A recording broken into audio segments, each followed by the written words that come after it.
Desde el 2014 yo realizo material audiovisual en un canal de YouTube llamado Resistencia Films, en el que intento dar voz a las problemáticas que vivimos en España y también a las personas que mediante la represión el Estado intenta silenciar.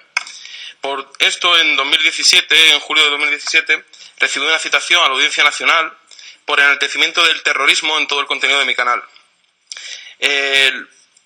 La petición de la Fiscalía es de 2 años de cárcel, 10 de inhabilitación total y 4.000 euros de multa.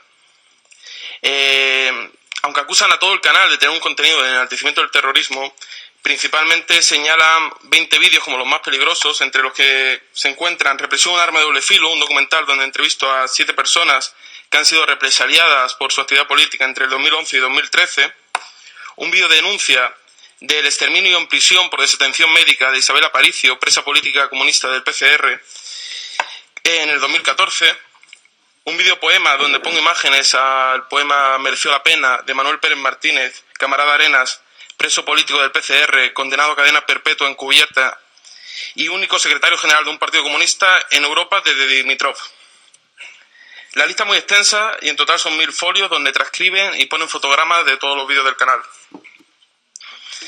Se suele caer en el grave error de pensar que esto es algo nuevo, que está empezando a suceder ahora, que hay un retroceso en las libertades democráticas, que es un déficit democrático temporal o momentáneo, pero la verdad es que la ausencia de libertades políticas proviene de 1939, cuando mediante un golpe de Estado que costó miles de muertos que siguen enterrados en las cunetas se impuso el fascismo. Desde ese momento en España no hemos vivido un día con libertades políticas y no hemos vivido un día sin presos políticos en las cárceles. Lo que vivimos en 1976, que conocimos como la transición, fue simplemente la última maniobra del fascismo para agarrarse al poder, algo que consiguió gracias por un lado, a los partidos políticos que renunciaron a sus principios y se pusieron al servicio del fascismo, y por otro, a Europa, que ayudó a generar esa falsa ilusión de democracia.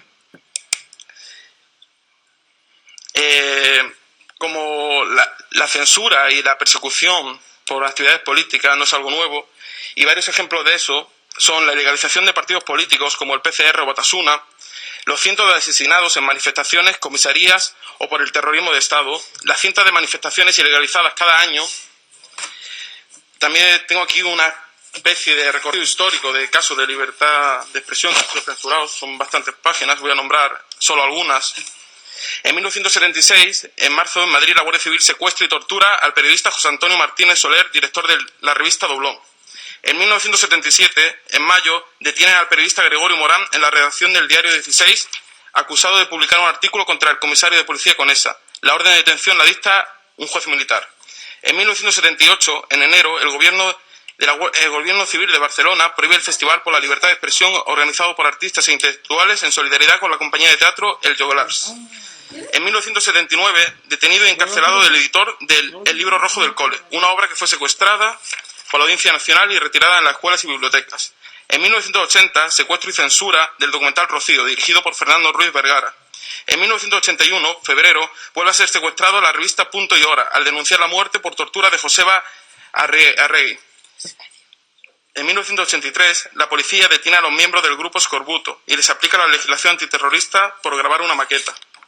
En 1984, 14 de febrero, el Tribunal Supremo condena a la revista Interview por la publicación de un poema considerado como blasfemo e injurioso contra el catolicismo. En 1985, 18 de noviembre, prohíben el semanario satírico El Cocodrilo por la publicación de un artículo titulado 100 años de Borboñez, alusivo a la dinastía reinante. En 1986, 22 de febrero, prohíben el semanario satírico El Cocodrilo por injurias al rey y presidente del gobierno. En 1989, la empresa discográfica censura el tema En nombre de Dios de Barricada porque criticaba al Opus Dei. En 1990 detienen al director de la revista Araclítica, que es clausurada.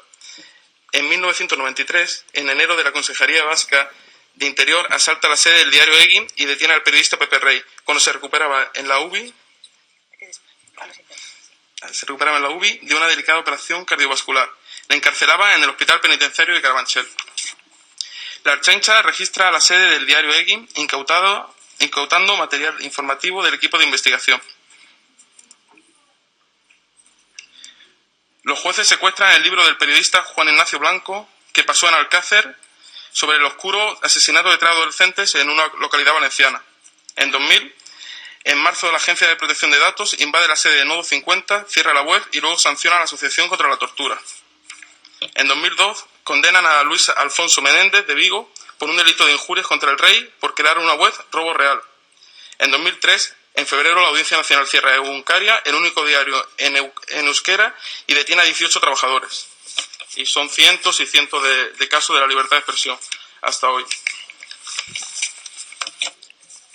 Por todo esto podemos ver que la represión no es algo nuevo, que dependa de tal o cual partido en el gobierno, sino que es algo que está en la esencia del Estado, un Estado que mantuvo a los mismos jueces, a los mismos políticos, a la misma policía, anteriores a aquella llamada transición. ¿Y cómo se puede hablar de democracia sin una ruptura, sin una depuración de las estructuras del Estado y sin condenar e investigar a los criminales? Me acusan de enaltecer el terrorismo, pero el único terrorismo que conozco es el terrorismo que desahucia familias, el terrorismo que asesina con largas listas de espera en hospital, terrorismo que condena a condiciones de esclavitud a la clase obrera, terrorismo que nos condena a prisión por expresarnos, terrorismo que genera guerras en otros países para expoliar sus recursos. Nada de esto se enaltece en mi canal. Al contrario, en mi canal lo que se enaltece es amor a los oprimidos y odio hacia las injusticias y a quienes las cometen. Por esto es ilegal, pero todo esto es ilegal en un país fascista como el Estado español. Antes de terminar, decir que Europa está siendo y ha sido cómplice del fascismo que se impuso por la sangre en 1939. ¿Hasta cuándo va a seguir siendo así?